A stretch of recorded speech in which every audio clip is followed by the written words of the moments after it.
ভিডিওতে যাকে দেখতে পাচ্ছেন ও হচ্ছে আমার ছোট ভাই, সবার পরিবারের সবার ছোট। সো বাপ মার পরে বড় ভাইয়ের স্থান, তাই ও সকল আবদার আমার কাছেই। অনেক আবদার করছে, তো সো লাস্টে একটা আবদার করছিল কিছুদিন আগে যে ওকে আমি একটা ফুটবল কিনে দিতাম। সো তখন টাকা ছিল না, তাই বলছিলাম ভাইয়া কিনে দিব, অপেক্ষা করো।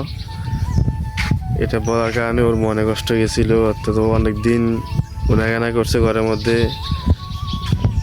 টাকা নাই যে তখন নিয়ে দিতে পারি নাই। সো কিছুদিন টাকা জমাই আর ইনশাল্লাহ আজকে নিয়ে দিলাম। সো নিয়ে দেওয়ার পরে অনেক খুশি, যেটা আসলে টাকা দ্বারা বর্ণনা বা টাকা দ্বারা খুশিটা পাওয়া যায় না। তো সবাই দোয়া করবেন আমার ভাইয়ের যেন ছোটোখাটো সব আবদার আমি তো পূরণ করতে পারি। আপনারা পাশে থাকবেন, সাপোর্ট করবেন এবং পেজটিকে ফলো করে আমার পরিবারের অংশ হয়ে যাবেন।